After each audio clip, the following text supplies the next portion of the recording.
इसी से वो हुई थी खुर्शीद हसन निज़ामी से। अच्छा, खुर्शीद हसन निज़ामी रहमतुल्लाह अलैह ये अभी के बुज़ुर्ग हैं। अच्छा, मियाँ हुजूर का दौर और इनका दौर एक ही है। इनका इंतहाई दौर था और मियाँ हुजूर का इब्तिदाई दौर था। इनका इंतकाल अभी सन 2000 के बाद हुआ है इनका इंतकाल। ये बैठते थे न्यू कराची में। न्यू कराची में सेक्टर 5F है, वहाँ पे खुर्शीद हसन निज़ामी के नाम से एक बुज़ुर्ग थे, निज़ामी ख़ानदान। उन्होंने उस पर बड़ी मेहनत करी थी कि आपके मंगो पीर से काफ़ी मुरीदीन उनके थे।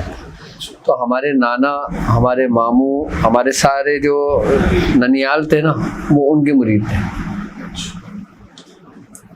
वो उनके मुरीद थे।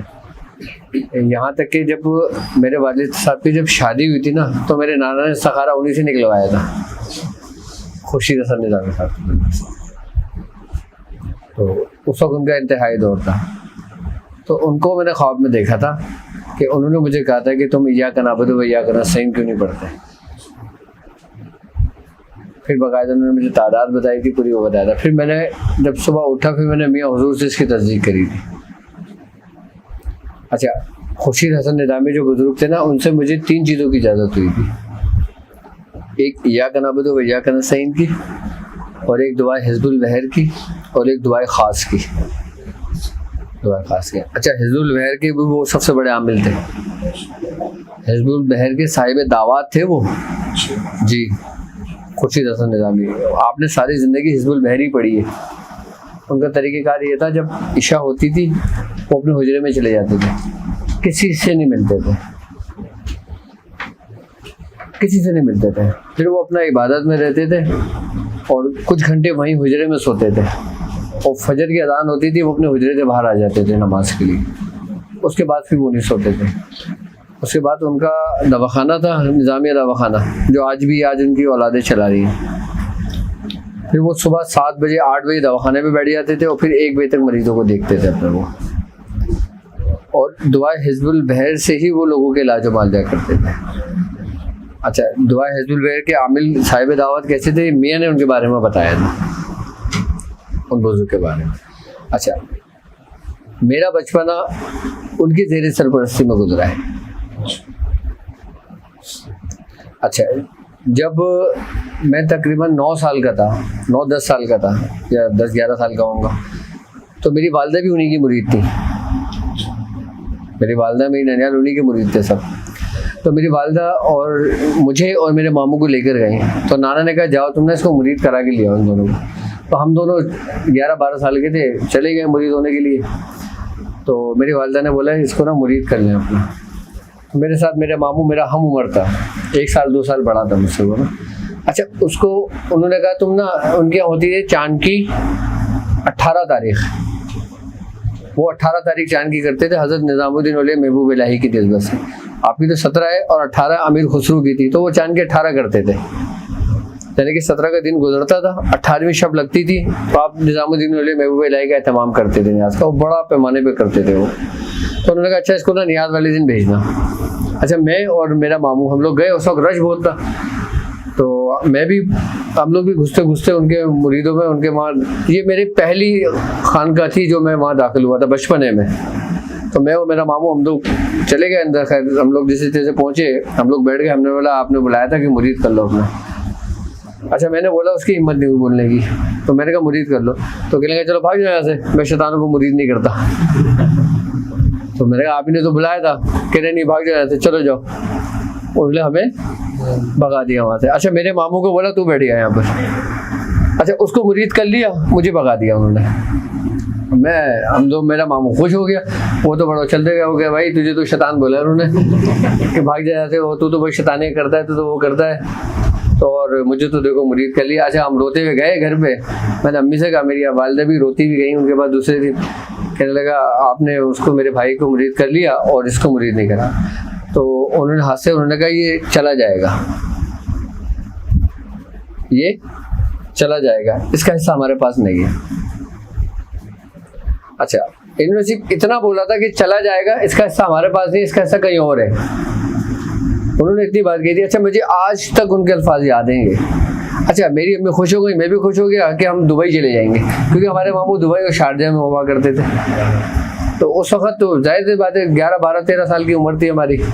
अम्मी भी खुश हो गई, वो हम भी खुश हो गए, चलो भाई चले जाएंगे हम बाहर। तो वह कुछ अरसा गुजरा ऐसा कि फिर एक रास्ते बनते चले गए। अच्छा, हमारे जो फैमिली जो ग्राउंड था ना, मियां हुजूर के आजमाइशों में कुछ मामला ऐसे हुए थे कि जिसमें जो ना अलीदगी हो गई थी। तो मेरी वालदा जो ना, हम बहन भाई को लेकर अपने नाना के घर चले गई थी और वालिद साहब अलग हो गए थे। उस वक्त मियां हुजूर हजरत ख्वाजा उस्मान अली शाह साहब की तरबियत में थे। नहीं, मदारी सिलसिले का सफ़र तय हुआ था, तो वो आजमाइश मियां हुजूर के ऊपर आई थी। अच्छा, हमने मियां हुजूर की, अपने वालिद साहब की ना तो कोई तस्वीर देखी थी, सिर्फ नाम सुना हुआ था। क्या? सिर्फ नाम सुना हुआ था मैंने, मियां हुजूर को नहीं देखा हुआ था, ना उनकी तस्वीर देखी हुई थी। मेरा बचपन उन बुजुर्ग के सेरे से प्रश्नों को होता था। मैं उनके वहाँ दवाखाने जाता था, वो दवाएं कूट लिया करते थे या पानी भरते थे, हम ये करते थे वो करते थे बस। अच्छा, हमारे गली के अंदर हमारे कज़न थे, तो वो पापा को जानते थे। अच्छा, हमारे नाना ने, हमारे घर वालों ने, तो जब रंजिशें हुई तो अच्छा उन्होंने ये कहा कि पापा को कि तुम जो ना ये रास्ता छोड़ दो जिस रास्ते पे तुम हो। कौन सा रास्ता? फकीरी का रास्ता। तो पापा ने कहा मैं ये रास्ता तो नहीं छोड़ता, मैं रास्ता तर्क नहीं करता। तो मेरे नाना ने कहा कि हमारी भी ये शर्त है कि जब तुम इसको ख़त्म करोगे तो फिर तुम आगे तुम्हारे मामला चलेंगे। तो पापा ने ये बोला कि ठीक है, मैंने अपने मामला अल्लाह के सुपुर्द कर दिए, अपने बुजुर्गों के सुपुर्द कर दिए। तो वहाँ से वो रंजिश शुरू हुई थी। तो हमारे नाना, हमारे बड़ों ने फिर हमारे दिल में ये बिठाला हुआ था कि जो ना तुम्हारे जो वालिद थे ना वो जादू करते थे। अच्छा, उस वक्त हमारे जादू के अंदर शौक हो गया कि भाई जादू क्या होता है ये। उस वक्त हमें पता ही नहीं था जादू क्या होता है। हमारे बचपन के अंदर ना एक ड्रामा आता था ऐनक वाला जिन, तो उसके अंदर ना अजीब और गरीब चीज़ें दिखाते हैं। हम छोटे थे, हमारा जहन उसी तरीके से बनना शुरू हो गया था। तो हमने बोला यार हम भी ये जादू सीखेंगे, हम भी ये काम करेंगे। तो वो हमारे रिश्तेदार थे, उन्होंने बोला कि मैं तेरे बाप को जानता हूँ। तो मैंने कहा तो तुम मेरी उनसे मुलाकात कराओ ना। तो फिर रास्ते बने। अच्छा, जब मैं पापा के पास पहुंचा पहले दिन, तो पापा दवाखाने के बाहर जो टेबल डली होती है उस पर बैठते थे और 2-3 मुरीद बैठते थे। अच्छा, जो मुरीद बैठते हैं वो आज भी पापा के साथ हैं, आज भी साथ हैं, वो आज भी होते हैं। वो मजीद भाई और कामरान भाई, मजीद भाई तो आज भी हैं।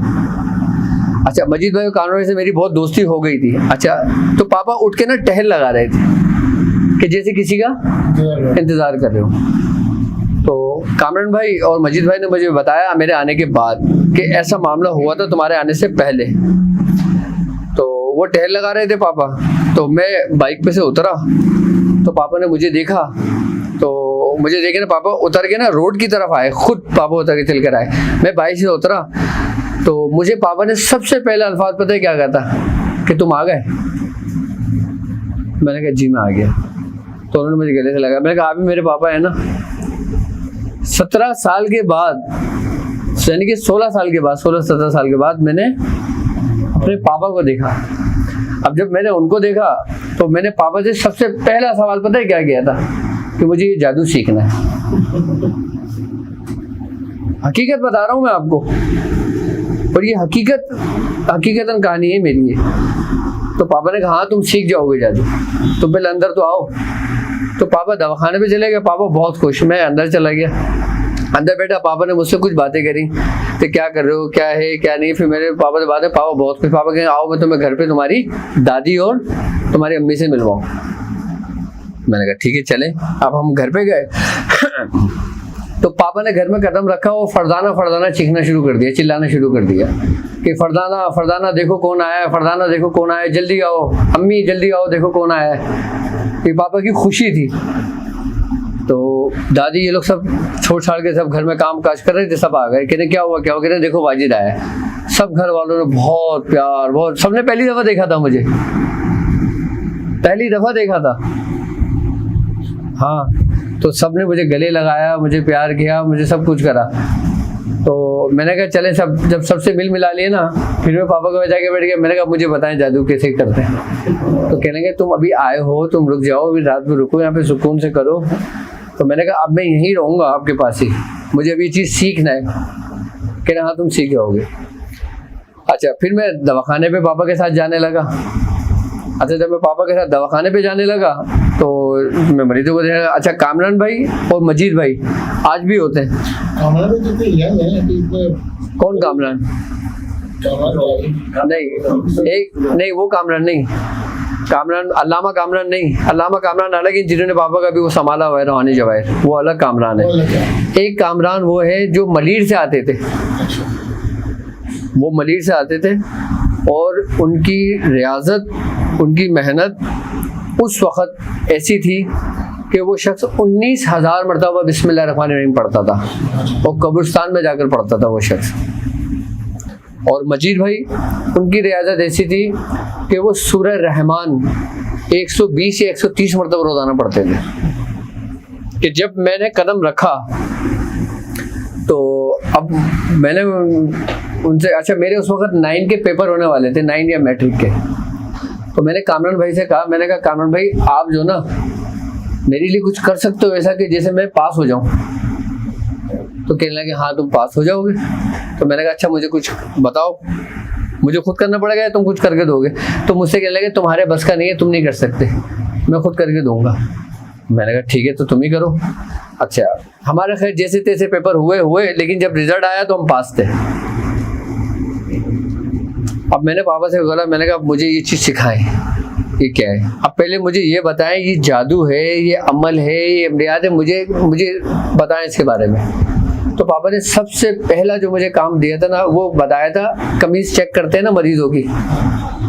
तो मुझसे कहा था अच्छा एक काम करो, ये मरीज की कमीज़ रखी है, ये कमीज़ उठाओ, ये बिछाओ, उसको चेक करो। अच्छा मैंने चेक करा तो कह रहे ये पढ़ो, इस पर दम करो, फिर दोबारा चेक करो।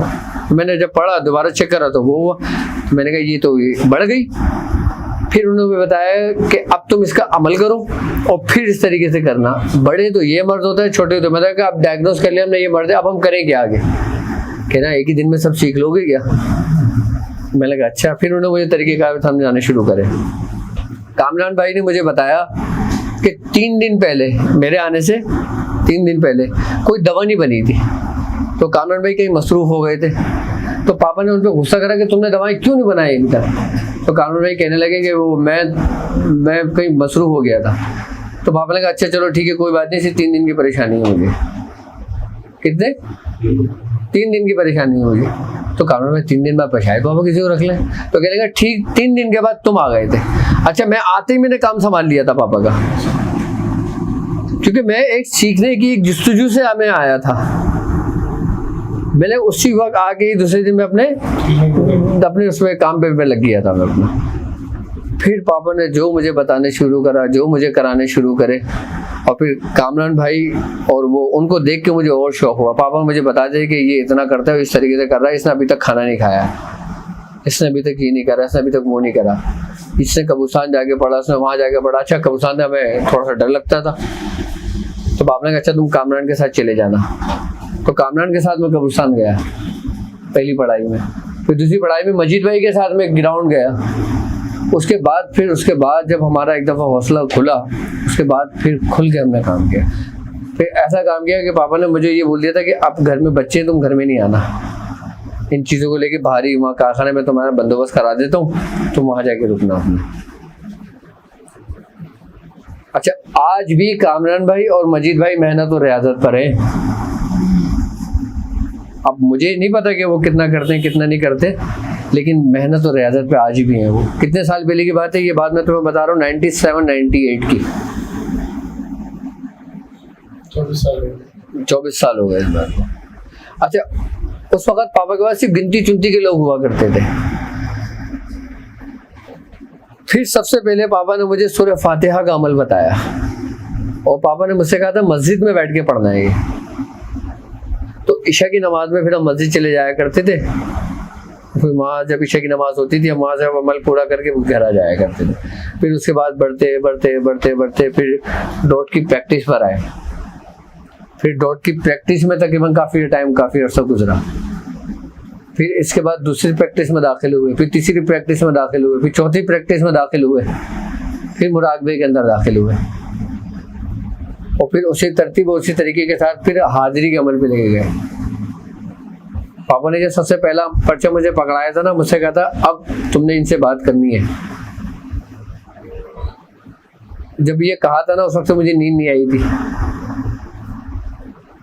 और 3 साल तक मुझे नींद नहीं आई जब तक वो मेरे साथ रहा।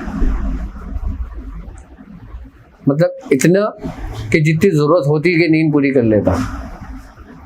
रात भर अपनी पढ़ाई में रहते थे और सुबह अपना सो रहते थे। अच्छा, सूरह कुरैश की इजाज़त मुझे सबसे पहले पापा ने दी, सूरह कुरैश की इजाज़त। उसके बाद मेरे साथ पढ़ाई के दौरान जब मैं सूरह कुरैश ही का अमल कर रहा था तो मेरे साथ एक मुशाहिदा हुआ था। अच्छा, मैं क्या देखता हूँ कि मैं घर पे हूँ पापा के साथ, हमारा पुराना घर बना हुआ था। तुमने तस्वीर देखी होगी पापा की, पापा के साथ मैं खड़ा हूँ दुबला पतला सा। वो बहुत पुरानी तस्वीर अभी अपलोड की थी मैंने। उस वक़्त मैं रियाजत में था, अपना सख्त परहेज चल रहा था हमारा सब, उस वक़्त की बात थी वो। तो मैं क्या देखता हूँ कि दस्तरखान लगा हुआ हमारे घर पे, हम खाना खा रहे हैं, पापा हैं, मेरी वालदा हैं और मैं हूँ, और बस। तो दरवाजे पे ना दस्तक हुई है। अच्छा, जब दरवाजे पे दस्तक हुई तो हमारी मामा उठ के गई। उन्होंने कहा कौन? तो उन्होंने कहा कि वाजिद अंदर है ना, उसको बाहर बुलाए। तो हमारी वालिदा ने ना कहा वो बाहर ही निकला है। उन्होंने गर्दन बाहर निकाली और उन्होंने सीधे हाथ की तरफ इशारा किया इस तरफ गए। तो वो बुजुर्ग उस तरफ जाने लगे, वो शख्स उस तरफ जाने लगा। तो वो अंदर आई, उन्होंने मुझे देखा, उन्होंने कहा तुम तो खाना खा रहे हो बाहर, वो जमालुद्दीन जानेमन जुम्मन जन्नती तुम्हारे लिए आए थे पूछने के लिए। तो मैंने कहा अच्छा। मैं फौरन निकल के भागा। अच्छा, जब मैं निकल के भागा ना तो वो हमारे 3-4 घर छोड़ के वहाँ तक पहुँचे थे। मैं एकदम उनके करीब पहुँचा ना तो मैंने उनको आवाज़ लगाई हुजूर हुजूर। उन्होंने एकदम मुझे देखा, मुझे चिपटा दिया। किसने? हज़रत शेख जमालुद्दीन जानेमन जुम्मन जन्नती। तो उन्होंने कहा तू मेरा है, तू मेरा है, तू मेरा है। मैंने कहा नहीं, मैं अपने पापा का हूँ, तो मुझे छोड़ दो, मैं अपने पापा का हूँ, मैं उनसे ये कह रहा हूँ। कहने लगे नहीं तू मेरा है। मैंने कहा नहीं, मैं अपने पापा का हूँ, मुझे छोड़ दो। ये हुआ। फिर इसी ही दौरान फिर लाल शहबाज कलंदर का हुआ कि उनको भी इसी तरतीब से देखा कि वो दरवाजे पे आए और जब वो बाहर निकले और मैं निकला, उन्होंने मुझे सीने से चिपटा लिया और कह रहे तू मेरा है। तो मैंने कहा नहीं, मैं अपने पापा का हूँ। मैंने इन 2 बुजुर्गों से कहा कि नहीं, मैं अपने पापा का हूँ, आपका नहीं हूँ। तो उन्होंने कहा नहीं तू मेरा है। तो फिर मुझे सूरह कुरैश की इजाज़त हज़रत शेख जमालुद्दीन जानेमन जुम्मन जन्नती से भी हुई थी। हमारे सिलसिले मदारिया ख़ानदान के अंदर से जमालुद्दीन जानेमन जुम्मन जन्नती रहमतुल्लाह अलैह सूरह कुरैश साहिब दावात गुजरे। सूरह कुरैश की भी बहुत बड़े आमिर गुजरे। सर कितने बुजुर्ग ऐसे हैं साहिब दावात, उसकी जो आपकी फिंगर टिप्स पर? देखो, हर साहिब दावात बुजुर्ग हर दौर में रहे। इस वक्त के जो साहिब दावात बुजुर्ग है ना, वो मजलूम है। जब तो ये हालात हुए में दुनिया के। अब ये होना भी एक जरूरी था।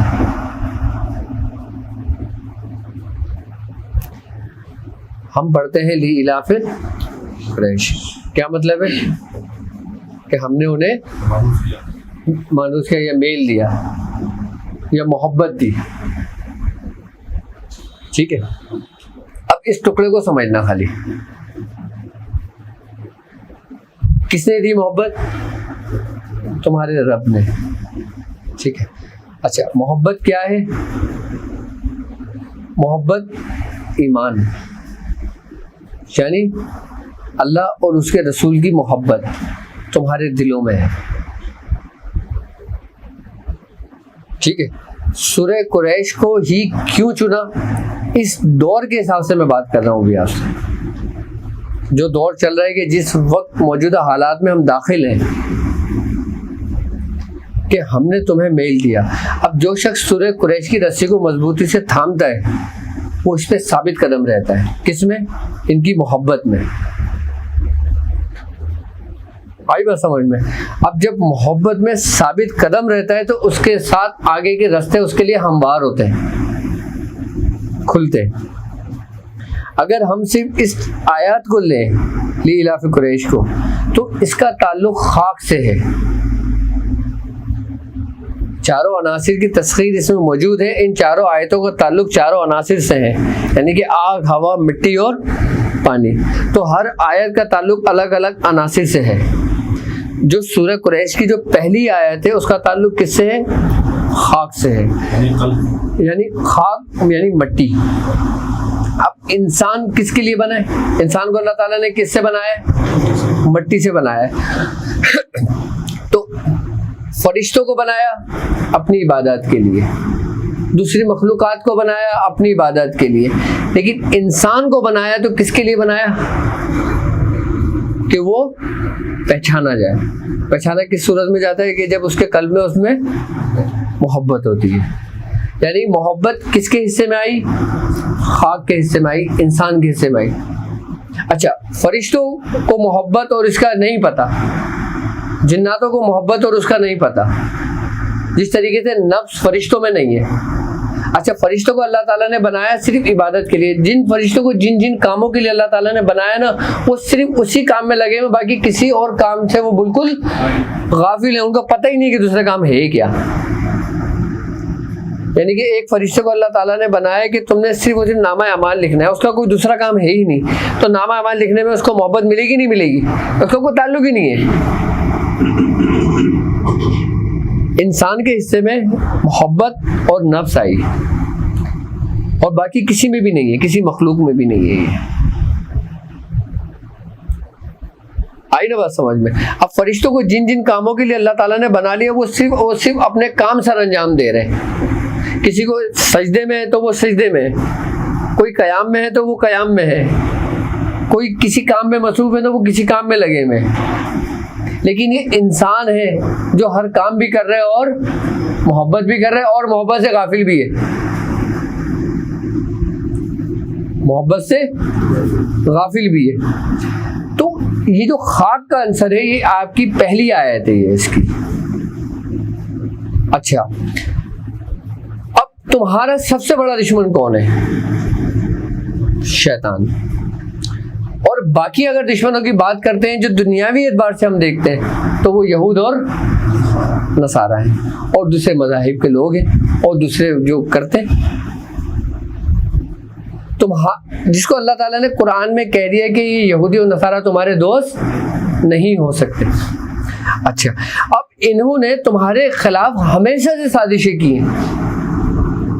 यहाँ तक कि अगर सरकार दो आलम सल्लल्लाहु अलैहि वसल्लम की सीरत का मुताला करें और आपकी हयात मुबारक को देखें, इस्लाम के अंदर जितनी भी जंगें हुई हैं ना, वो सारी किसी न किसी साजिश के तहत हुई हैं।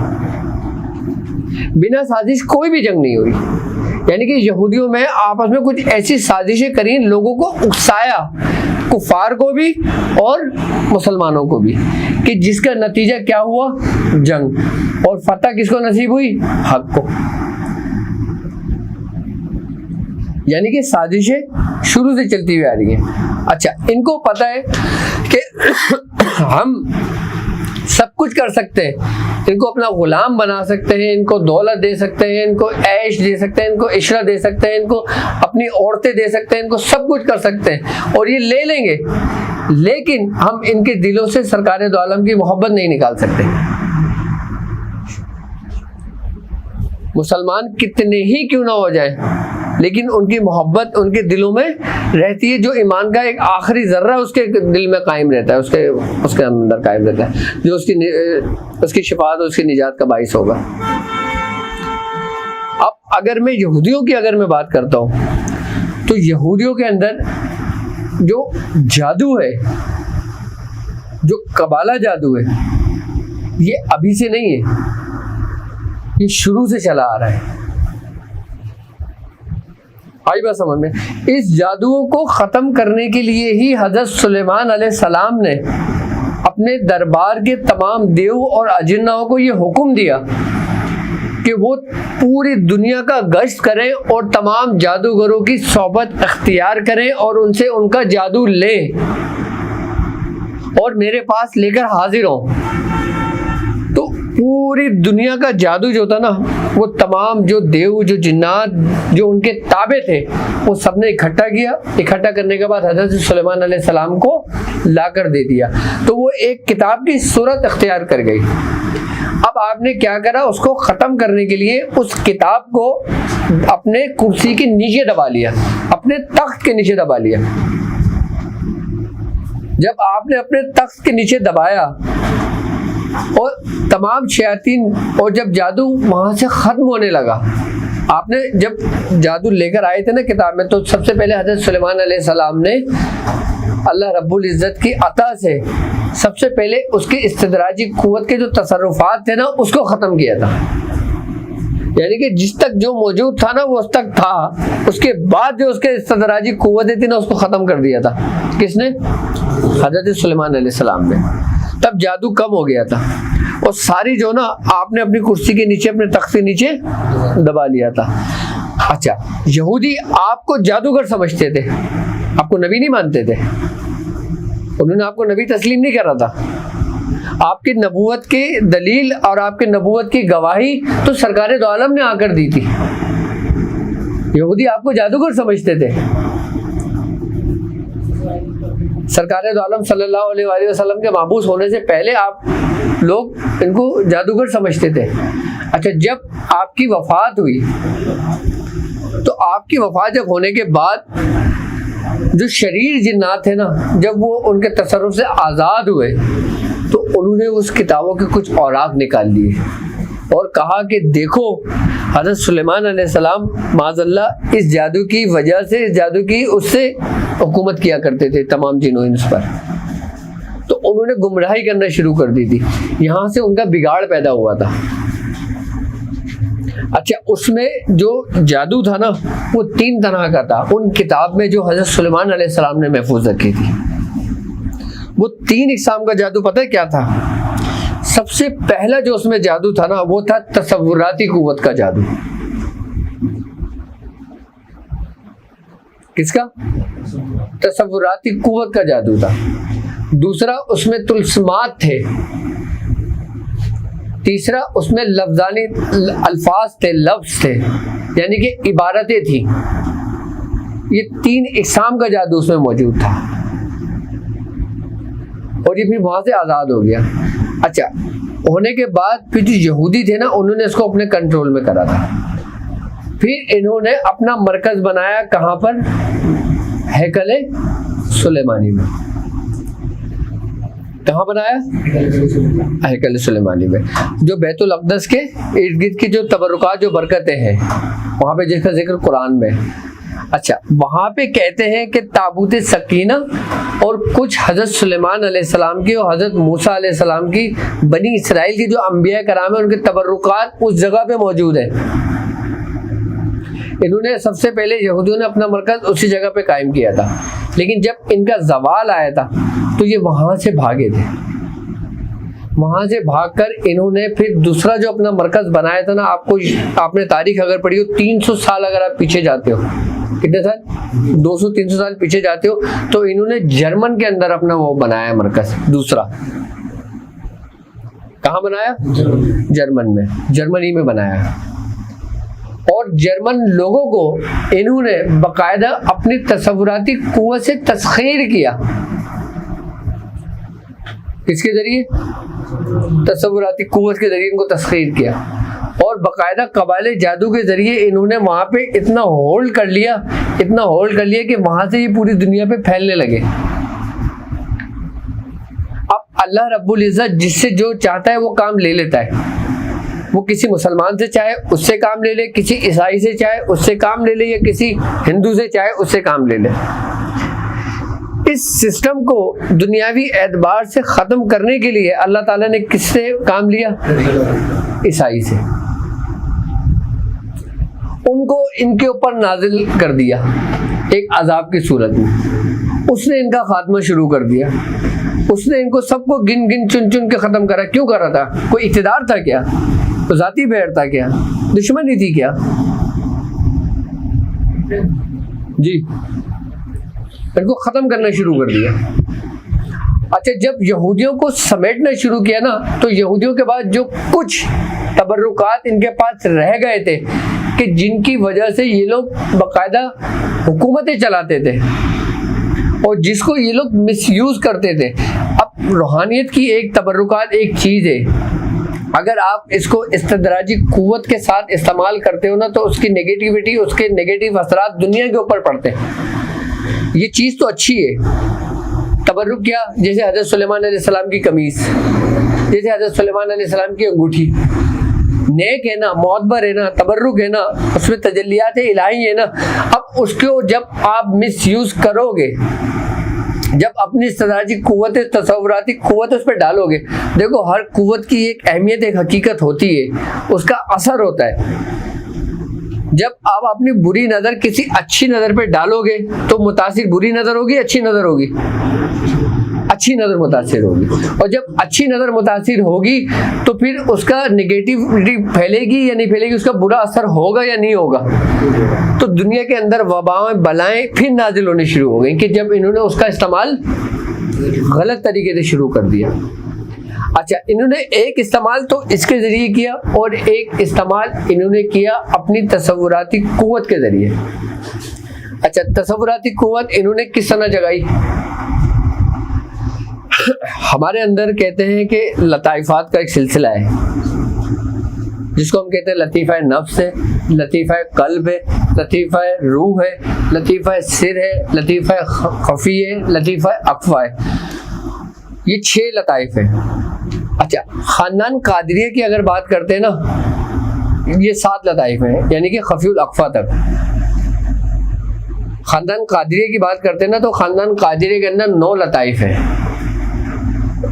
यानी कि नफ्स, कल्ब, रूह, सिर, खफी, अक्फा, ये 6 हो गए। 7वां खफीउल अक्फा है। 7वां क्या है? खफीउल अक्फा। 8वां नसीर और 9वां महमूदा, यानी कि नसीरा और महमूदा।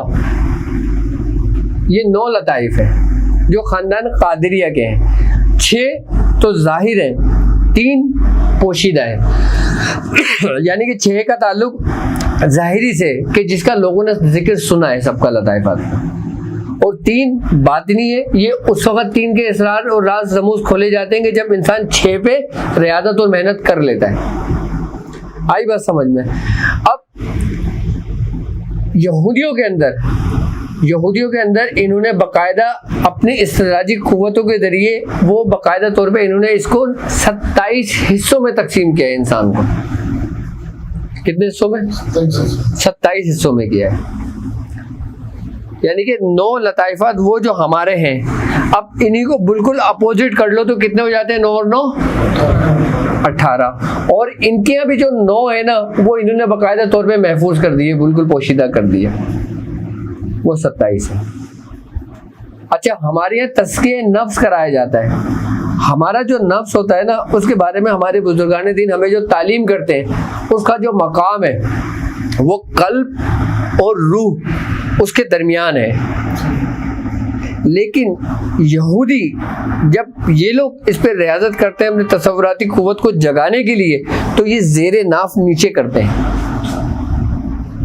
यानी कि हम लोग नीचे से ऊपर की जानिब बढ़ते हैं, वो माकूस करते हैं, इसको वो उल्टा करते हैं। अच्छा, हम क्या करते हैं कि हम बुराइयों से बचते हैं, हम गुनाहों से बचते हैं।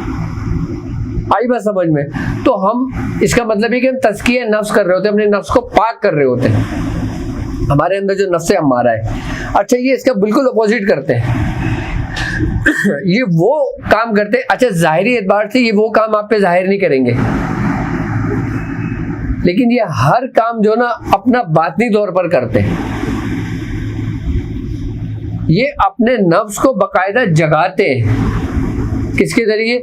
शैतान को खुश करने के लिए ऐसे काम करते हैं जो हमारे शरीयत और इस्लाम के खिलाफ होता है। अच्छा, प्रैक्टिस इन लोगों की भी होती है, रियाजत इन लोगों की भी होती है, मेहनत इन लोगों की भी होती है। अच्छा, कबाला के अंदर ये लोग इसी तरतीब के साथ जब रियाजत और मेहनत करते हैं तो ये लोग नीचे से अपनी माकूस तरीके से ये लोग तरक्की करते हैं। यानी कि शैतान इनका हामी हो, इनका मददगार होता रहता है और हमारे ऊपर की जानिब बढ़ते हैं। अच्छा, इन लोगों ने जब जर्मन को अपना मरकज बनाया, आई बात समझ में, तो जब इनका जब इनके ऊपर मुसीबत के पहाड़ टूटे, जब इनके खात्मे का वक्त करीब आया, तो अल्लाह तबारक ताला ने इन्हीं के ज़रिए ही इन्हीं लोगों को ख़त्म किया। ये चैप्टर क्लोज हो गया। अच्छा, कुछ ये लोग वहाँ से भागे, कहाँ पर? फिर इन लोगों ने वहाँ से हिजरत की अफगानिस्तान की तरफ। ये तारीख है, कहाँ पे करी? अफगानिस्तान। फिर इन लोगों ने अपने वो तबर्रुकात, वो चीज़ें और इनके वो आमिलीन, अच्छा इनके यहाँ एक कबीला है बरखी कबीला। कौन है? बरखी कबीला, जो हजरत आसिफ बिन बरखिया से चला था। लेकिन बरखिया कबीले के अंदर कुछ लोगों के में गुमराही हो गई थी, उन्होंने उसी तसर्रुफात को मिसयूज करना शुरू कर दिया था, कि जो फिर इन्हीं शैतान के मातेहत हो गए। जो इनके मातेहत कहलाए वो बरखी लोग कहलाए। बरखी लोगों ने, बरखी कबीले ने फिर अपने अफगानिस्तान के अंदर अपना मरकज बनाया, जो तीसरा मरकज बना था। और ये पहाड़ों के दरमियान कुछ कोहें ऐसी हैं जो गार हैं कि जिसके अंदर ये लोग अपने वो मामलात कर रहे हैं, जिसको ये लोग बाकायदा तौर पे जगाते हैं। अच्छा, ये अपना एक अंजाम देख चुके हैं कि हमने इसके ज़रिए मुसलमानों को नुकसान पहुंचाने की कोशिश की, हम नुकसान पहुंचा नहीं सके। अगर तुम जादू के ज़रिए किसी मुसलमानों को नुकसान पहुंचाओगे तो आप उसमें कामयाब नहीं हो सकोगे। उसमें कामयाब क्यों? क्योंकि हक और बातिल की झगड़ा है, जंग है। हक और बातिल की जंग में नुकसान किसका है? बातिल का। खत्मा किसका है? बातिल का। जीत किसकी है? हक की है। इसलिए ये लोग अच्छी तरह समझते हैं कि हम जादुओं के जोर पर, हम अपनी शैतानी कुव्वतों के जोर से हम इन मुसलमानों को नुकसान नहीं पहुंचा सकते। अब हमने कोई दूसरा मंसूबाबंदी करनी है। अब दूसरा मंसूबाबंदी क्या करनी है? हमने दूसरा मंसूबाबंदी ये करनी है कि हमने इनके अंदर से वो चीज़ ख़त्म करना है जो सूरह कुरैश की पहली आयत में कि और हमने इन्हें मेल दिया, यानी मोहब्बत। अच्छा, मोहब्बत को आप डायरेक्टली ख़त्म नहीं कर सकते। उसको ख़त्म करने से पहले आपने इंसान के अंदर से हया ख़त्म करनी है। क्या ख़त्म करनी है? हया ख़त्म करनी है। अब वो हमारे अंदर से हया ख़त्म कर रहे हैं। अब आप देख लो कि इंटरनेट, केबल, फिल्में, ड्रामे, मूवियाँ 40% तो आपके अंदर से ख़त्म की जा चुकी है, लेकिन 60% आपको ये शऊर है कि आपकी माँ है या आपकी बहन है या आपकी बीवी है या आपकी बेटी है। अभी आपको ये सेंस है, ठीक है। जबकि 40% ख़त्म हो चुकी है। 40% क्यों ख़त्म हो चुकी है? कि हम अगर ज़ाहिरी नहीं करते तो हम छुप कर करते हैं। हम ज़ाहिरी नहीं करते तो छुप कर करते हैं, इसलिए 40% ख़त्म हो गए। 60% क्यों रह गई? क्योंकि हमारे दिल में एक डर है। आई ना बात समझ में? अब जो 60% जो ख़त्म होना है ना, ये किस सूरत में ख़त्म होना है? अब तुम्हारे अंदर एक सेंस है, एक हिस्स है। समझना मेरी बात, मैं खुलकर नहीं कहूँगा, लेकिन मैं समझाऊंगा कि तुम समझ जाओगे कि तुम अपनी माँ को पहचानते हो, अपनी बेटी को पहचानते हो, अपनी बहन को पहचानते हो। ये तुम्हारी एक हिस्स है। अब इस हिस्स का ताल्लुक किससे? हमारे सेंस से, हमारे सेंसेस से, हमारे दिमाग से। अब उसके बाद इन्होंने हमारा पर दूसरा अटैक किया, किसके जरिए? नशा आवर चीजों के जरिए। अब जब नशा आवर चीजों के जरिए अटैक किया, जब इंसान नशे में होता है तो उसके अंदर सेंस खत्म हो जाते हैं कि कौन सी माँ है उसकी, कौन सी बहन है, कौन सी बेटी है उसकी। अच्छा, अब जब हम नशे की सूरत में जब वो ये कहते हैं कि हम नशे की सूरत में मुसलमानों पे मुलव्वस करते हैं, तो इससे 25% लोग मुतासिर होते हैं। 75% फिर भी लोग बच गए। लेकिन एक एक्सपेरिमेंट इनका कामयाब हो गया, क्या? कि हम इनके ज़रिए, इन नशा आवर दवाओं के ज़रिए हम इनके सेंसेस को कंट्रोल कर सकते हैं। तो उन्होंने कहा अच्छा, अब ये हर समझदार बंदा तो नहीं करेगा। अगर आपके सामने कोई नशे की चीज लाई जाएगी, आप उसका इस्तेमाल नहीं करोगे, कभी भी नहीं करोगे आप उसका इस्तेमाल, हरगिज नहीं करोगे आप इसका इस्तेमाल, ठीक है। अब इन्होंने एक्सपेरिमेंट करा कि इंसान के सेंसेस इस चीज से खत्म होते हैं। अब ये लोग फिर और दौरे जदीद की तरफ चले गए। अब इन्होंने मुख्तलिफ चीजें बनाने शुरू कर दी हैं। ऐसा कुछ भी नहीं होगा कि जो लोग कह रहे हैं ना कि हमारे अंदर ये लोग चिप डाल देंगे, हमारा डेटा चला जाएगा, हमारे अंदर ये हो जाएगा, हमारे अंदर वो हो जाएगा, ऐसा कुछ भी नहीं होगा। कोई चिप नहीं है, कोई डेटा नहीं है, कोई कुछ नहीं है। आई बात समझ में? कुछ भी नहीं होगा। लेकिन मेरे उस पॉइंट को समझना कि जो मैं समझाने की कोशिश कर रहा हूं, कोई चिप नहीं है, कोई कुछ नहीं है, कोई टेक्नोलॉजी नहीं है। ये सिर्फ और सिर्फ मेडिकल एक्सपेरिमेंट है।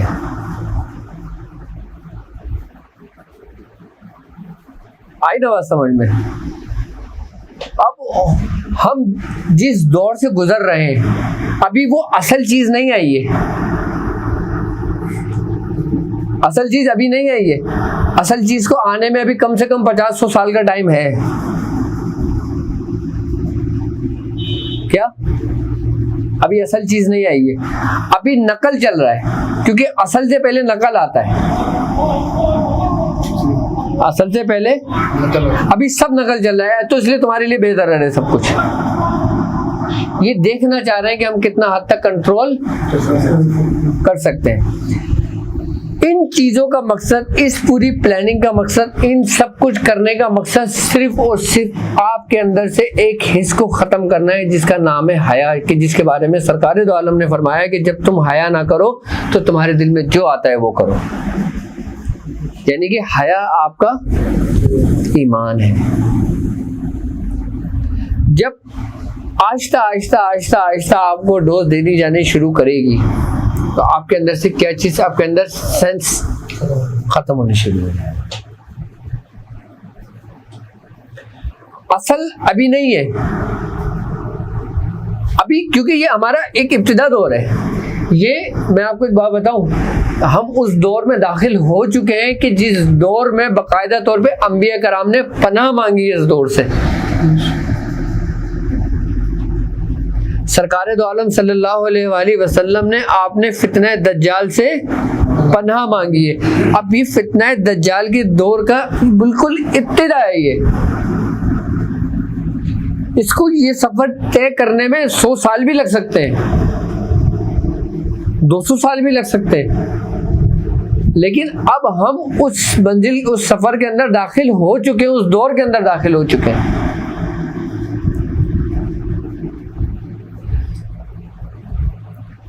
क्योंकि जब तक तुम्हारे अंदर से ये तमाम सेंस खत्म नहीं हो जाते, तमाम हिस्स खत्म नहीं हो जाती, उस वक्त तक असल चीजें नहीं आनी है।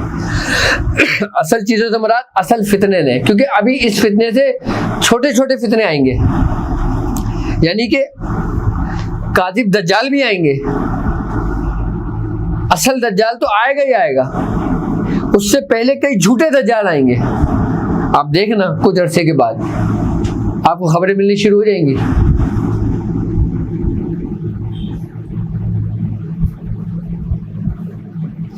इस फितने से इसीलिए पनाह मांगी गई है कि ये वो फितना है कि इसमें इंसान के अंदर से वो सेंसेस सब खत्म हो जाएंगे, कि जो इंसान को तमीज़ करता है कि ये इसकी माँ है, ये इसकी बहन है, ये इसकी बेटी है, ये हक है और ये बातिल है। और तुम्हारा माइंड ऐसे डाइवर्ट हो जाएगा कि तुम अपनी जिंदगियां बचाने के लिए बाकायदा उसमें हीले निकालोगे और तुम लोगों को बताओगे कि सरकार दो आलम सल्लल्लाहु अलैहि वसल्लम ने फरमाया है कि जान बचाना हम पर, कि पहले जान बचाओ बाद में दिन बचाओ। लोगों को ये कॉन्सेप्ट हो जाएगा लोगों का। सल्लल्लाहु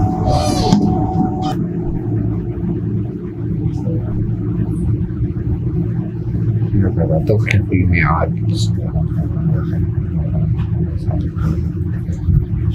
यानी कि ये वो दौर होगा कि इसमें जो ना फिर बाकायदा हीले आएंगे। आई बात समझ में? क्या कि पहले जान बचाओ, बाद में जब जान बचेगी तो दीन का काम करोगे ना। लेकिन जो अहले ईमान होंगे, क्या जो मोमिनीन होंगे, वो दीन को बचाने के लिए अपने आप को कुर्बान करेंगे। क्या जो अहले ईमान होंगे और जो मुनाफिकीन होंगे वो सारे हिलेबाजी में लग जाएंगे।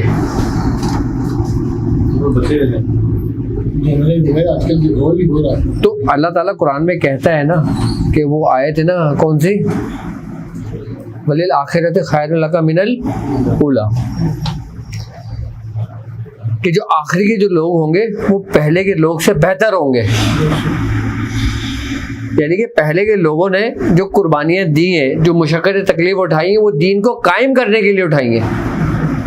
और जो आखिरी के जो लोग जो मुशक्क़त जो तकलीफें उठाएंगे, जो कुर्बानियाँ देंगे, वो दीन को बचाने के लिए देंगे।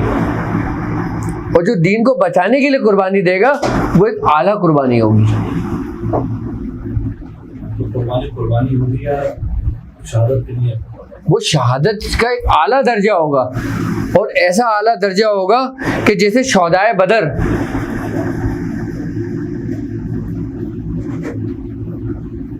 ऐसा दर्जा होगा। फिर दीन जो ना, सरकार दो आलम सल्लल्लाहु अलैहि वसल्लम की हदीस है, आपने फरमाया कि आखिरी वक्त में दीन सिर्फ गरीबों में जिंदा रहेगा। किस में आ जाएगा? गरीबों में आ जाएगा। अब थोड़ा सा इस हदीस को समझ लें। अब आपने क्या फरमाया? दीन गरीबों में रह जाएगा। यानी कि गरीब तबके के जो लोग होंगे वो इन वबाओं से, इन बलाओं से, इन मुसीबतों से, इन दुनियावी ख्वाहिशात से दूर होंगे, उनसे महफूज होंगे। तो दीन उनके सीनों में जिंदा रह जाएगा। बाकी हर शख्स इस फितने का शिकार होगा। भाई फितने तो हर दौर में रहे ना, नहीं पनाह मांगी गई। लेकिन ये कौन सा फितना है जो हज़रत नूह अलैहिस्सलाम भी उससे पनाह मांग रहे हैं, हज़रत इब्राहिम अलैहिस्सलाम भी उससे पनाह मांग रहे हैं, हज़रत मूसा अलैहिस्सलाम भी उससे पनाह मांग रहे हैं, हज़रत ईसा अलैहिस्सलाम भी उससे पनाह मांग रहे हैं। खुद सरकार दो आलम सल्लल्लाहु अलैहि वसल्लम ने पनाह मांगी है। यानी कि ये वो फितना होगा कि इससे दुनिया में रहने वाला हर शख्स मुतासिर होगा, क्योंकि फितनों से हर शख्स मुतासिर नहीं होता। कुछ कुछ जगहें, कुछ कुछ लोग मुतासिर रहे। जितने भी दुनिया में फितने आते रहे, आप देख लो कितने कितने फितने आए, सारी दुनिया तो मुतासिर नहीं हुई। लेकिन ये वो वाहिद फितना है कि जिससे पूरी दुनिया का निज़ाम धर्म भरम हो जाएगा। ये दज्जाली वैक्सीन लगानी चाहिए। ओ भाई, यहाँ वैक्सीन का तो काम ही नहीं है ना, उसमें तो हम बात ही नहीं कर रहे। मैं तुम्हें उसकी जड़ों में लेके जा रहा हूँ, तुम उसके ऊपर फल में ले जा रहे हैं, खाने में लगो। मैं ये बताना चाह रहा हूँ कि हम उससे बच कैसे सकते हैं। अच्छा, जब आपके अंदर ये हिस्स खत्म होगी, आपके अंदर से मोहब्बत खत्म हो जाएगी, और मोहब्बत खत्म हो जाएगी तो फिर आपकी हालत और आपकी कैफियत पता है क्या होगी? फिर जब लोग तुमसे पूछेंगे ना कि यार तुम ये काम गलत कर रहे हो, कि ये सरकार दो आलम सल्लल्लाहु अलैहि वसल्लम ने आपने मना फरमाया है, तो उस वक्त लोग पता है क्या कहेंगे कि यार छोड़ो ये पुरानी बातें हैं, आज के दौर की बात करो। माज़अल्लाह, कि अल्लाह ताला ऐसे वक्त और ऐसे फितने से महफूज रखे।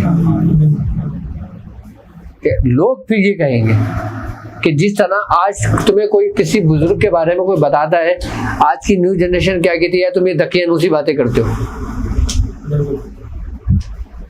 अभी 40% खत्म हुई तो आप दकियानूसी बातों पे आ गए, आपकी औलादे। अब समझना इस नुक्ते को कि आपके घर वाले अगर बोलते हैं कि बेटा रात के शाम के टाइम बगैर दुपट्टे के सर से नहीं निकलो बाहर, तो आज की बच्ची क्या बोलती है कि अम्मा तुम पुरानी बातें करती हो। वो उस दौर में होता था जिस दौर में जंगल था, अब तो पूरी आबादी है। हीले हीले निकाले ना, जबकि बुजुर्गों की हकीकतें थी। तो अभी हमारे अंदर 30-40% ये हिस्स खत्म हुई है, तो हमारा ये हाल हुआ यहाँ तक। और जब आपके अंदर 99% खत्म कर दी जाएगी, उसके बाद आपका क्या हाल होगा? आप किसी को पहचानोगे? फिर वो दौर होगा कि जिसके बारे में सरकारे दो आलम सल्लल्लाहु अलैहि वसल्लम ने फरमाया है कि मारने वाले को नहीं पता होगा कि वो क्यों मार रहा है, और मरने वाले को नहीं पता होगा कि वो क्यों मर रहा है। पता होगा? अब लोग कहते हैं ना कि चिप के जरिए कंट्रोल होगा। चिप के जरिए सब, भाई चिप के जरिए कोई चीज कंट्रोल नहीं होगी। तुम खुद एक चिप हो। उनके पास इतना टाइम थोड़ी है वो जो दुनिया की आबादी को कंट्रोल करेंगे। उनको पता है कि किन किन मज़ाहिब के लोगों को किस तरह कंट्रोल करना है। मैं सही बता रहा हूं आपको, उनको आपसे बेहतर तरीके से पता है। कोई चिप नहीं है, कोई वो नहीं है, कोई कुछ नहीं है। लेकिन जो वक्त गुजरता जाएगा, अच्छा ये होना है, इस होने को कोई नहीं डाल सकता। मैं क्यों ये बात कह रहा हूं? क्योंकि ये बातें हमें हदीसों से मिली। सारी पेशेंट गोई हमारे बुजुर्गों ने की है, और बुजुर्गों की कही हुई हर बात अपनी जानी भागे। किसी ने बंद लफ्जों में कही है, किसी ने खुलकर कही है, किसी ने थोड़ी कही है, किसी ने पूरी कही है। अब जो लोग सूरह कुरैश पढ़ने वाले होंगे, और जो लोग सूरह कुरैश पढ़ने वाले होंगे और उस पे इस्तकामत होगी, उनकी औलादों में सूरह कुरैश पढ़ने वाले मौजूद होंगे, तो फिर वो हर मुज़ी अमराज से महफूज रहेंगे। चाहे वो खस्ता हालत में आ जाए, चाहे वो मुफलिसी की हालत में आ जाए, चाहे वो किसी भी कंडीशन में चले जाएं, लेकिन ईमान उनमें मौजूद होगा।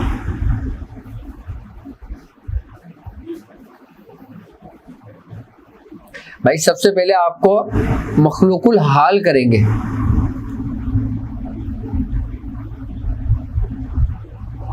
सबसे पहले आपके वसाइल खत्म करेंगे। आज जो आपके घरों के अंदर दरख्त लगे हुए हैं, आप जो बेहतरीन आम खा रहे हैं, बेहतरीन फ्रूट खा रहे हैं, बेहतरीन सब्जियां खा रहे हैं, सब कुछ खा रहे हैं, आप एक वक्त आएगा कि आप इन चीजों को तरसोगे।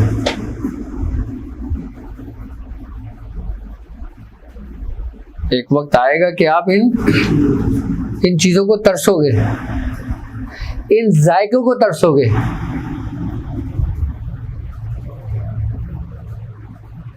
एक सेब आप देसी खाते हो जो किसी के बाग का लगा होता है, एक सेब मार्केट से लेके चाइना का खाते हो आप, एक सेब किसी बाहर की कंपनी का लेके खाते हो, तीनों के जायके में फर्क है या नहीं? दिखने में चाइना का सेब कितना खूबसूरत है, लेकिन जब उसको तोड़ोगे तो भूसा, और खाओगे तो जायका नहीं। देसी सेब की शक्ल ही बिगड़ी होगी, उसमें मक्खियों ने इतनी पोटियां की होंगी कि वो उसमें सही तरीके से नजर भी नहीं आएगा। वो आप उसको धोगे, साफ करोगे अच्छी तरीके से, उसको खाओगे, उसमें जायका होगा। क्यों? क्योंकि वो देसी तरीके से लगा है और ये मसनूई तरीके से लगा है। मसनूई तरीके से लगा है तो मसनूई बीज से लगा होगा। मसनूई बीज जो बना है वो फिर मसनूई तरीके से एक लैब में तैयार हुआ है, और जब लैब में तैयार हुआ है, जब 2-3 चीज़ों का कॉम्बिनेशन हुआ है, अब जब 2-3 चीज़ों का कॉम्बिनेशन हुआ है तो उसमें कुछ अच्छी भी है और कुछ बुरी भी है। यानी कि कोई एक्शन भी रखेंगे और कोई, और जो रिएक्शन रखेगी वो आपकी इसको ख़त्म करेगी। आप कहीं से नहीं बच सकते। आप ना लगवाओ वैक्सीन, आपको जरूरत भी नहीं है वैक्सीन लगवाने की। आप लाख बचते रहो। आप जो खा रहे हो ये क्या है? बाहर से जो चॉकलेट आ रही है क्या है? इम्पोर्ट चीजें हम लेते हैं, बड़ा फख्र महसूस करते हैं कि यार ये बाहर की आई है, जरा तुम भी चखो कैसे जायकेदार है। क्या है? नहीं बच सकते तुम, किसी सूरत नहीं बच सकते। ऐसी पनाह थोड़ी मांगी इस फितने से, हवा में छोड़। लेकिन वही बच सकता है कि जिसको अल्लाह बचाए, जिसको अल्लाह तौफीक दे बचने की, वही बच सकता है जिसको अल्लाह, वरना आपके किसी के बस की भी बात नहीं है। आज हम यहाँ बड़ी बड़ी बातें कर रहे हैं, हम लोग भी नहीं बच सकते उस वक्त तक जब तक अल्लाह हमें तौफीक ना दे। जब तक अल्लाह, हम भी नहीं बच सकते, क्योंकि ये दौर ही ऐसा है। तुम्हारा दौर इतना खतरनाक नहीं है, लेकिन तुम्हारी औलादों का दौर तुमसे ज़्यादा खतरनाक होगा। तुम अगर ये कहते हो कि हमारा दौर 50% खतरनाक है, तो उनका 70% खतरनाक होगा, और फिर उनकी औलादों का 90% खतरनाक होगा, और फिर उनकी औलादों का 100% खतरनाक होगा।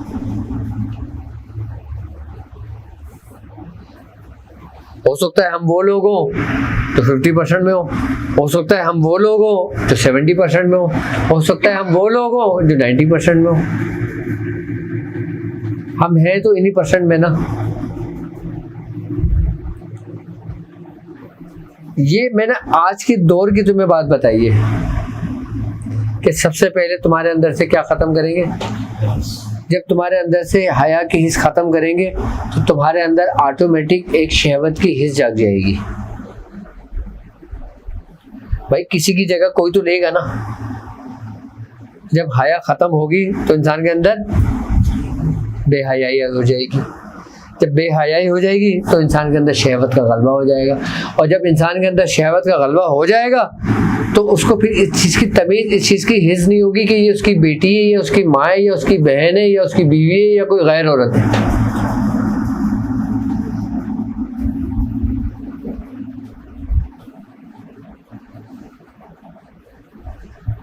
ऐसी पनाह मांगी गई है।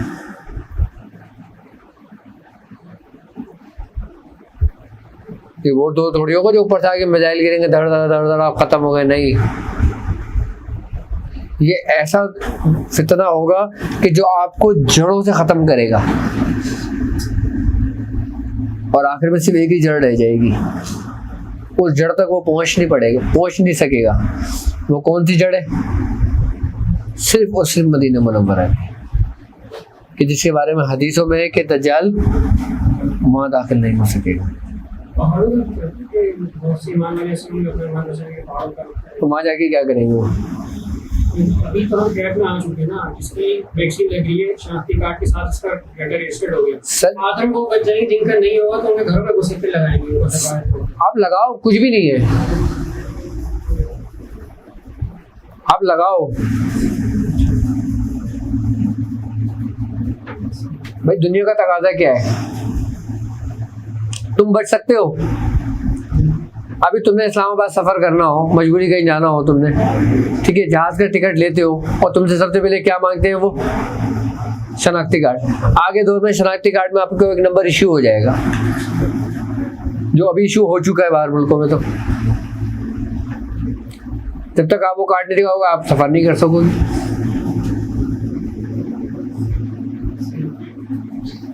अब बैंक का निज़ाम जो है, तुम बैंक का काम नहीं करते हो क्या? बैंक में डिपॉजिट नहीं करते हो क्या? अब कुछ उलमा कराम कहते हैं कि बैंक सही नहीं है, कुछ कहते हैं सही, लेकिन आप करते नहीं हो क्या?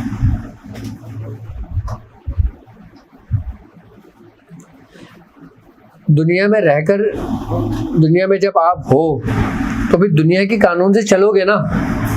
अब आपके ऊपर कौन सा कानून लागू है जो आपके हुक्मरान पे जाएंगे? अभी जिंदा मिसाल, खुली मिसाल, अभी हमने ईद की है। क्यों करी तुमने ईद? बताओ। नहीं करते क्योंकि हम एक सिस्टम के तहत चल रहे हैं। हमने करनी पड़ेगी। अगर कोई हमें दवा पिलाता है हमें पिलानी पड़ेगी।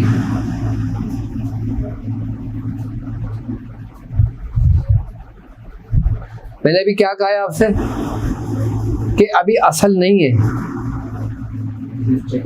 अभी नकल है। हर असल से पहले नकल होती है, उसके बाद असल आती है।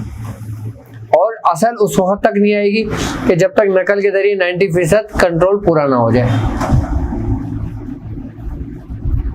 आप लोग शोर में जा रहे हैं कि भाई ये 2 साल बाद बंदे मर जाएंगे, और भाई जो नहीं लगा हुआ क्या वो नहीं मरेगा?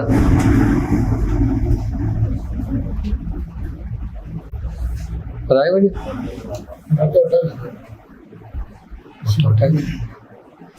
इससे बच नहीं सकते, आप कितने हीले कर लो।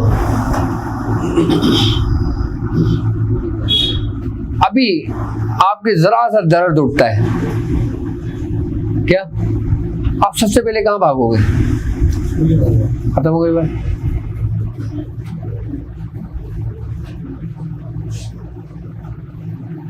कहाँ भागोगे? हो गए काम आपको? जिस तरीके से बच्चों को जब पैदा होते हैं इनके पैदाइशी टीके लगाए जाते हैं, क्यों लगवाते? बीमारी से बचने के लिए।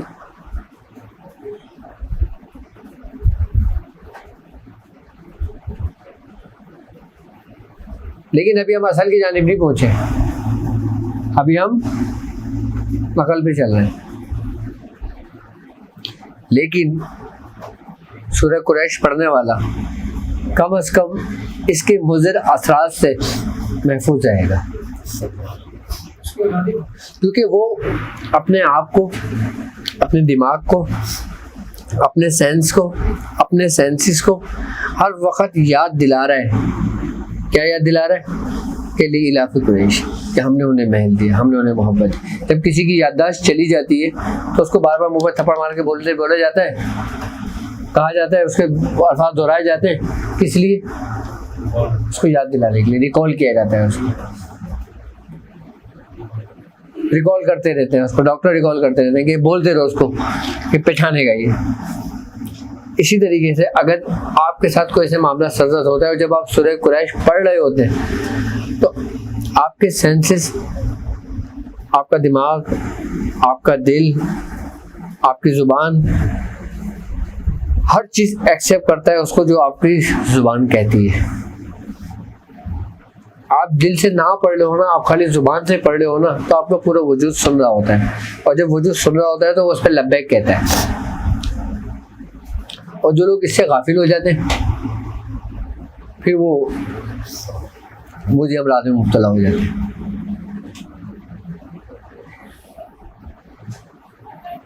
यानी कि सूरह कुरैश पढ़ने वाला इस फितने से महफूज रह सकता है उस वक्त तक जब तक वो इसके साए के नीचे, यानी कि जब तक वो इसको पढ़ रहा है, इसको कर रहा है, इसको समझ रहा है, अपने विर्द में रखा हुआ है। अच्छा, इस सूरह कुरैश की ये बरकत, खास बरकत है कि सूरह कुरैश पढ़ने वाला क्यों महफूज रहता है इसके मुज़र असरात से, कि इसमें अल्लाह ताला ने मोहब्बत देने के बाद अब तुम इस सूरत का ताल्लुक आखिरी वक्त से देखो। सूरह कुरैश का ताल्लुक इस दुनिया के आखिरी वक्त से देखो। वो तुम्हें खुले अल्फाजों में समझा रहा है, तुम्हें कह रहा है, लेकिन तुम नहीं समझ रहे हो। वो कह रहा है कि हमने तुम्हें मोहब्बत दी, यानी मेल दिया, और सर्दी और गर्मी से महफूज कर दिया। जिस हम दौर के अंदर दाखिल हो रहे हैं, या हो चुके हैं, या हम होंगे, ठीक है, अल्लाह तबारक ताला तुम्हें किससे महफूज कर रहा है? उन दोनों ही चीज़ों से जो इस फितने दज्जाल की बेस है। फितने दज्जाल की बेस है, बुनियाद है, कि जिसके ज़रिए वो तराजी कुव्वतों पे हुकूमत करेगा दुनिया पर। इन दोनों चीज़ों से अल्लाह ताला तुम्हें सूरह कुरैश के ज़रिए महफूज कर रहा है, यानी कि गर्मी और सर्दी।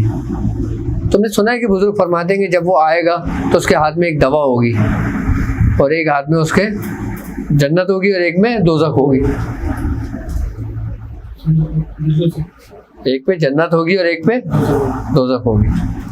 अच्छा, तुम्हें अल्लाह तबारक ताला ने महफूज कर दिया तमाम गर्मी से, यानी कि उन मखलूक़ात से, उन शयातीनों से जो अल्लाह तबारक ताला दज्जाल के महतेत कर देगा। उनको बाकायदा हुक्म करेगा, हदीसों में है ये बात कि जब दज्जाल खुदाई का दावा करेगा तो अल्लाह ताला मशरिक के शैतानों को, मशरिक के शयातीन को आज़ाद कर देगा और फिर वो शयातीन वहाँ से आज़ाद होकर दज्जाल के साथी बनेंगे। ये हदीस में मिलती है बात। और जब वो शयातीन उसके दज्जाल के साथी बनेंगे फिर वही उस निज़ाम को बिगाड़ेंगे, निज़ाम को चलाएंगे कि जिसके बारे में वो कहते हैं ना कि वो बड़े बड़े अपने इस्तदराजी कुव्वतों के जरिए, जिसको हम कहते हैं कि करामत दिखाएगा, ये वो चीज़ें दिखाएगा, वो अजायबात दिखाएगा लोगों को, वो उन्हीं शैतानों के जरिए दिखाएगा। अच्छा, अब सूरह कुरैश पढ़ने वाला, उस पर अमल करने वाला इन तमाम शयातीनों से महफूज हो गया। किसने महफूज किया? किसने महफूज किया? अल्लाह ने महफूज किया। और जिसे अल्लाह महफूज रखे, और अच्छा अल्लाह महफूज तुम्हें कब करेगा? कि जब वो तुम्हें तौफीक देगा। तुम्हें तौफीक कब देगा? कि जब तुम उसके रास्ते पर होगे, उसको पढ़ रहे होगे, उसको जिक्र में होगे। उसकी तौफीक इसी सूरत में मिलती है ना कि जब तुम उसको पहचानते हो तो वो तुम्हें पहचानेगा ना, जब तुम उसको जानते हो तो वो तुम्हें जानेगा ना। अभी आप ये चीख चीख के करना शुरू कर दो, रिजवान रिजवान नाम लेना शुरू कर दो, बाहर से जो रिजवानों को कभी तो आवाज़ देगा ना आपको, हाँ भाई कौन है जो आवाज़ दे रहा है मुझे, ये करीब आएगा ना रिजवान पूछने के लिए कि भाई क्यों आवाज़ दे रहा है, क्या बात है, और तुम आवाज़ ही ना दो, तुम तो गाफिल हो, फिर तुम्हें तौफीक कौन देगा? तौफीक भी तुम्हें उस वक्त मिलेगी कि जब तुम उसको पुकारोगे, कोशिश करोगे। अब इस दौरे आखिर का सूरह कुरैश से ताल्लुक, गर्मी से महफूज कर दिया, यानी कि तमाम शयातीनों से महफूज कर दिया।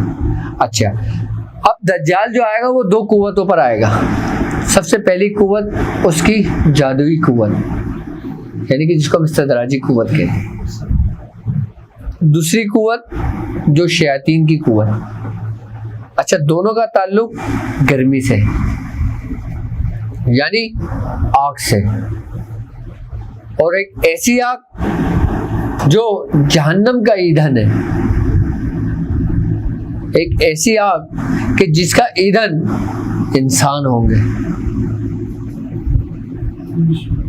जिसका ईंधन पहाड़ होंगे, पत्थर होंगे। उस आग से अल्लाह ने तुम्हें महफूज कर देना है। किस आग से? कि जो दज्जाल के मातहत होगी। अब सर्दी से महफूज एक वार इसका कौन सा है? जो जादुई वार है, जो शैतानी वार है। और दूसरा वार इसका कौन सा है? जो उसके आने से पहले उसके लिए तैयारियां की जाएंगी जदीद टेक्नोलॉजी के जरिए, यानी वबाओं के जरिए।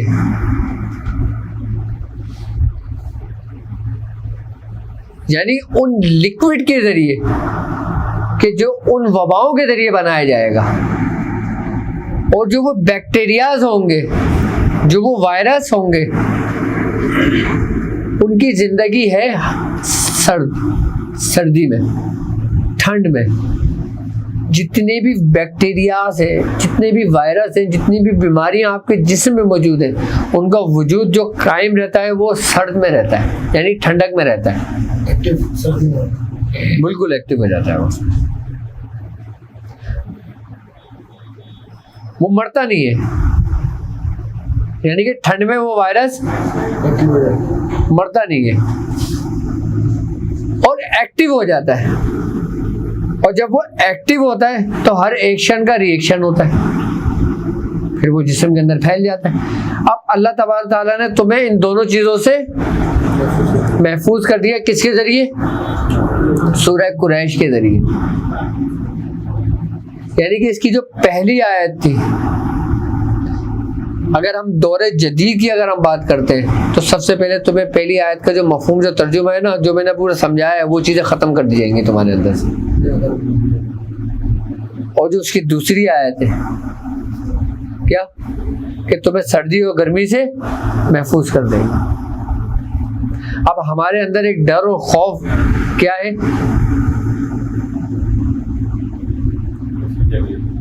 क्या वैक्सीन क्या करेगी? नहीं, मौत का खौफ है, डर रिस्क का है। भाई तुम्हें डर है ना कि यार तुम्हें कारोबार में नुकसान ना हो जाए, तुम्हारा रिस्क की बंदिश ना हो जाए, रिस्क बंद ना हो जाए, यही डर है ना इंसान का। और खौफ किसका है?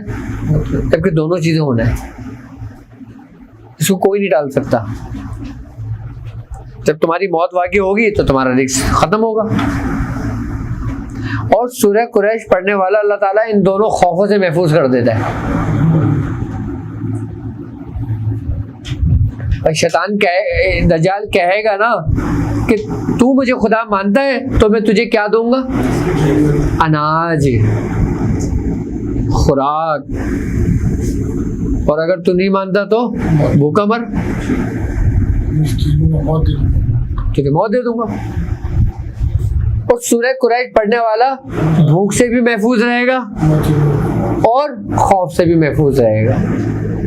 सूरह कुरैश का दौरे आखिर से बहुत गहरा ताल्लुक है, अगर आप इसको समझो, मेरी इन बातों को समझो जो मैं समझाने की कोशिश कर रहा हूँ। सूरह कुरैश का दौरे आखिर से बहुत गहरा ताल्लुक है। भाई तुम उसकी जो खुदाई का दावा करेगा, तुम कब एक्सेप्ट करोगे कि जब तुम्हें किसी चीज की क्या होगी? जरूरत। तो बोलेगा अच्छा भाई तू दावा करता रहे, कर अपने पास रख, मुझे तो खुराक दे, अनाज दे। ये हीले होंगे किसके? मुनाफिकीन के।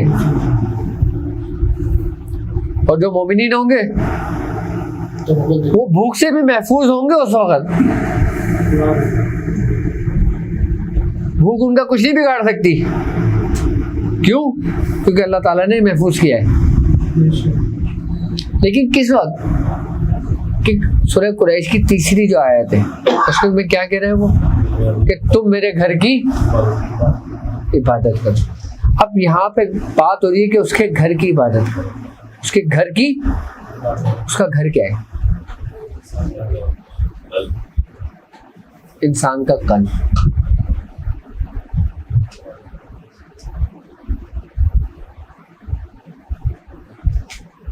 एक बैतुल कल्ब है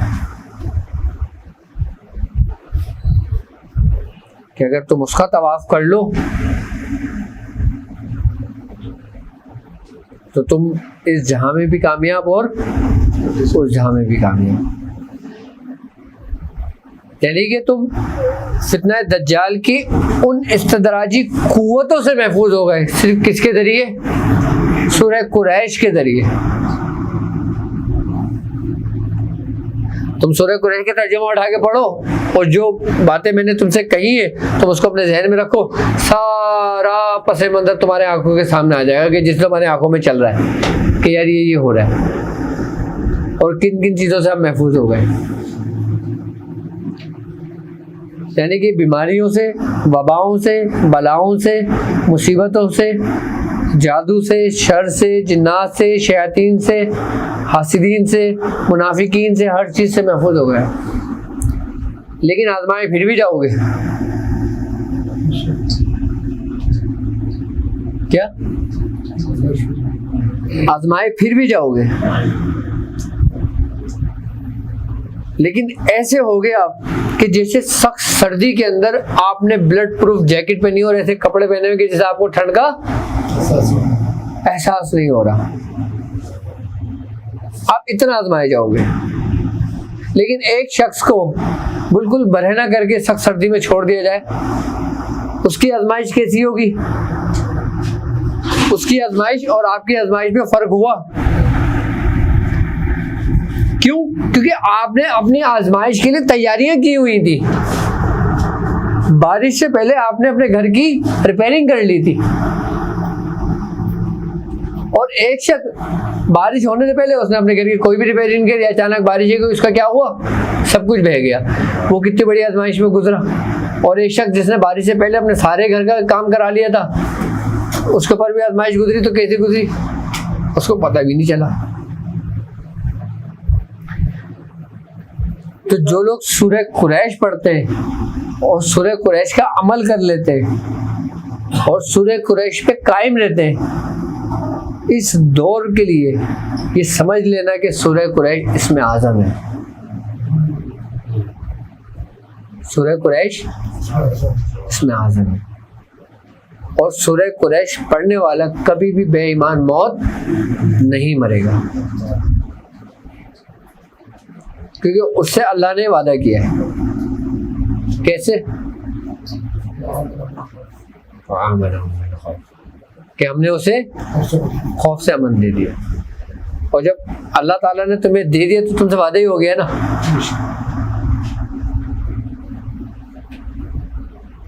यानी कि तुम इस फितने दज्जाल के खौफ से भी महफूज हो गए। हम जिस दौर में चल रहे हैं और जो हमारा इब्तिदाई दौर है, जो बीमारियों की सूरत, वबाओं की सूरत, मुसीबतों की सूरत में हम पर नाजिल हो रहे हैं,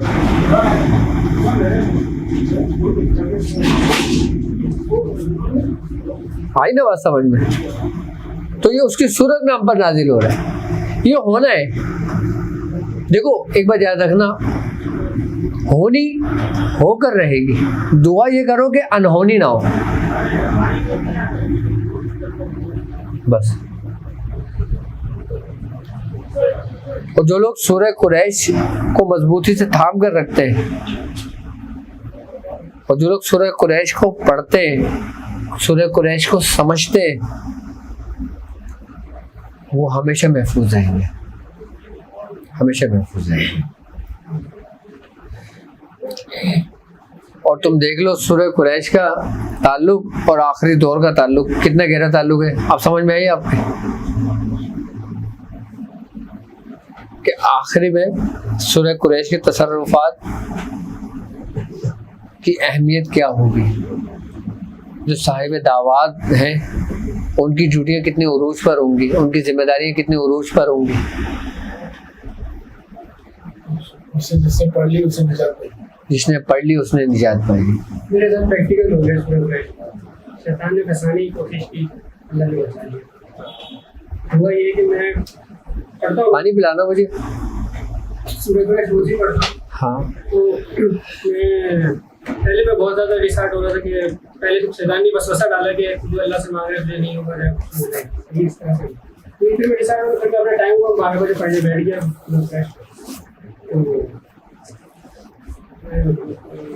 दिल में ये ख्याल आया कि बुजुर्ग शायद मदद के लिए आए, लेकिन फिर हज़रत अली रज़ी अल्लाह से लिखा नजर आया सामने, मतलब बहुत बड़ा येलो रंग में। चलो मुझे थोड़ी खुशी हुई कि चलो कुछ नहीं तो चलो कुछ तो हासिल हो। मुझे ऐसा लगा कि रूहानी उसमें से मेरे अंदर दाखिल हो रही है। लेकिन कुछ ही देर बाद दिल में आवाज़ आई अल्लाह अल्लाह, खुद ये करना शुरू किया। उसके बाद मुझे उस अली जो लिखा हुआ नजर आ रहा था हिंदुस्तान में, उसमें मुझे बताया शायतान नजर आया बैठों में, जो 200 वाला बकरे के मुँह वाला जो होता है उसको। फिर मैंने जो पढ़ा तो उसको आग लगे वो भाग गया। देखो एक बार याद रखना, रूहानियत तुम्हारे अंदर डायरेक्ट मुंतकिल नहीं होती, रूहानियत डायरेक्ट नहीं आती। रूहानियत किसी के जरिए आती है। आई बात समझ में? डायरेक्ट कुछ नहीं होता, हर चीज एक सिस्टम के तहत चलती है। अगर हम सूरह कुरैश पढ़ रहे हैं, हम ये समझते हैं कि रूहानियत हमारे अंदर पैदा हो रही है। आई बात समझ में? हमारे अंदर रूहानियत पैदा तो होगी, लेकिन वो कायम मकाम कैसे होगी? वो एक जरिए से होगी। कौन सा जरिया है? वो तुम्हारे उस्ताद के जरिए, तुम्हारे मुर्शिद के जरिए। यानी कि तुम एक चीज मशीन चला रहे हो, अब जैसे सपोज कि कोई मोटर चल रही है कि जिससे बिजली पैदा हो रही है। अब बिजली पैदा तो हो रही है, उसको स्टोर कहाँ कर रहे हो? कहीं तो स्टोर करोगे ना उसको, कि जिसके जरिए फिर वो मुख्तलिफ जगहों पर डिस्ट्रीब्यूट होगी। अब तुम रूहानियत तो सीख रहे हो, रूहानियत तो कर रहे हो, स्टोर तुम्हें पता है कहाँ हो रही है?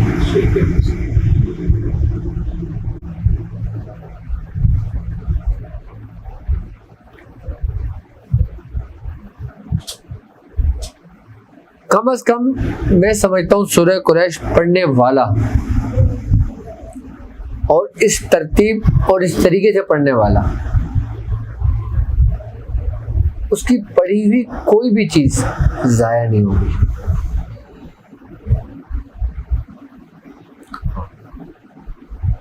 आप अगर सफर तय करके आधे सफर में छोड़ भी देते हो ना, तो जितना सफर आपने किया है ना, उतने सफर की जो तबर्रुकात है, जो फयूजात है, जो रूहानियत है, वो तुम तक पहुंच चुकी है,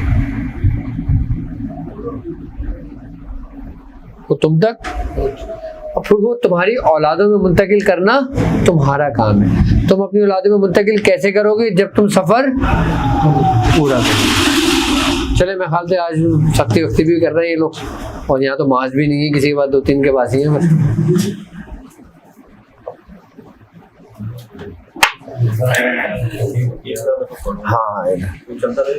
हाँ पर देर इंशाल्लाह। सुबहान अल्लाह बाहर गम यार तो ही, सुबहान अल्लाह बाहर कुशाए शिकार तो ही, सुबहान अल्लाह बहरमत कुन फयाकुन, सुबहान अल्लाह मुराद मन हासिल कुन। खालिक हर बुलंदी व पस्ती, शीचिस्ताब कुन जा हस्ती, इल्मो अमल फराग दस्ती, ईमानो अमा तंदुरुस्ती।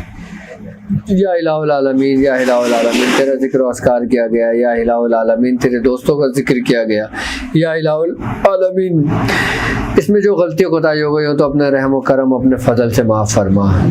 या इलाहुल आलमीन हमें अपने बुजुर्गों की रस्सी को मजबूती से थामने वाला बना। या इलाहुल आलमीन हमें फितना दज्जाल से महफूज फरमा। या इलाहुल आलमीन हासिदों के हसद से महफूज फरमा। या इलाहुल आलमीन जादू के शर से महफूज फरमा। या इलाहुल आलमीन वबाओं से, बलाओं से, मुसीबतों से, बीमारियों से महफूज फरमा। या इलाहुल आलमीन सूरह कुरैश को मजबूती से पकड़ कर चलने वाला बना। या इलाहुल आलमीन सूरह कुरैश की बरकत अता फरमा। या इलाहुल आलमीन सूरह कुरैश के फयूज़ात अता फरमा। या इलाहुल आलमीन सूरह कुरैश की रूहानियत को अता फरमा। या इलाहुल आलमीन जिस शख्स ने जिस दुआ के लिए कहा है बारी ताला उसकी दुआओं को, नेक तमन्नाओं को पूरा फरमा।